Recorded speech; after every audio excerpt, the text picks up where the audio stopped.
This is Ron Marvel with your high school sports, and I'm here today with Coach Lowe. Coach, you know, I know that Walter Nolan has gotten a lot of attention this year and accolades, and rightfully so.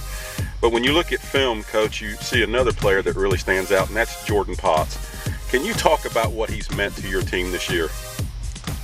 Well, you know, Jordan had an unbelievable breakout season last year as a sophomore, and, you know, he certainly carried that over, if not exceeded those expectations. Now here he is as a second-year starter as a junior. And so, you know, I don't think it's hidden at any level of football.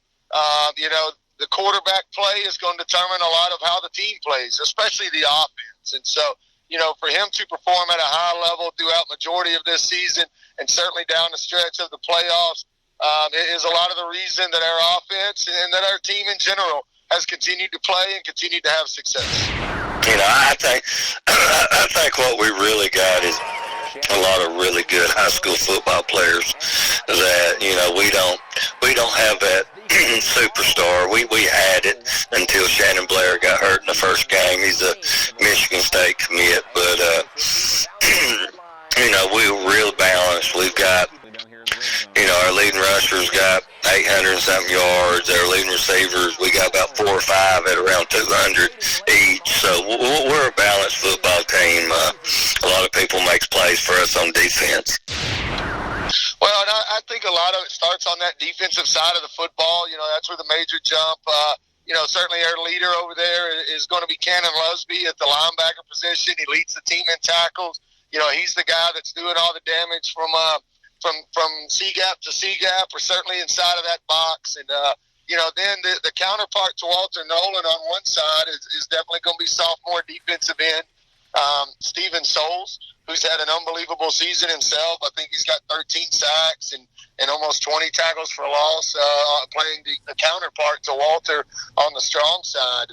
And then on the back end, I think it all goes through Carson Whitehead, who's our free safety, who was, you know, an all-state player a year ago.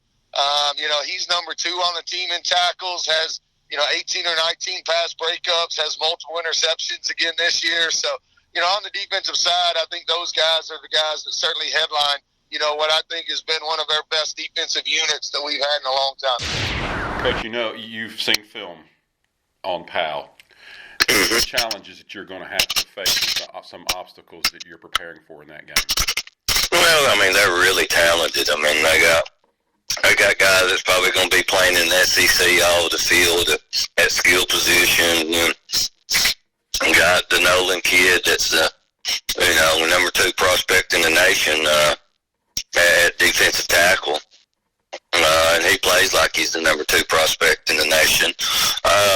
You know, he gives us a challenge. I mean, you know, those kids they can go score at any time, and Walter Nolan is such a disruptive force on their defensive line that, you know, it's hard to get anything going offensively. You know, Coach, we knew the possibility of this game has been coming, seen it kind of on the horizon.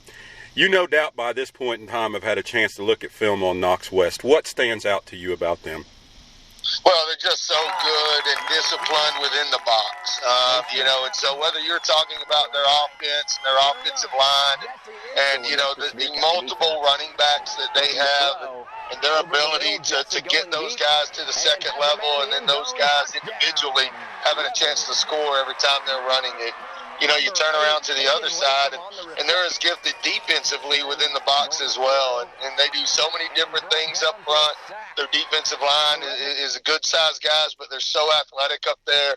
Their linebackers, whether you're talking about the overhangs or the in-the-box guys, they do such a good job of reading, run, and pass, and then getting in their lanes, getting in their alleys. And so, you know, and I don't want to take anything away. They're skilled in the secondary and at the receiver corps as well. So, you know, I certainly think it's everything that high school football is supposed to be. I think you've got 2 really good football teams that are going to go at it, and unfortunately one of them is going to have their season come to an end, and the other one gets to go play for a state title. So, you know, it is everything that's good about high school football. Coach, the Jordan Potts kid, can you talk about him just a little bit?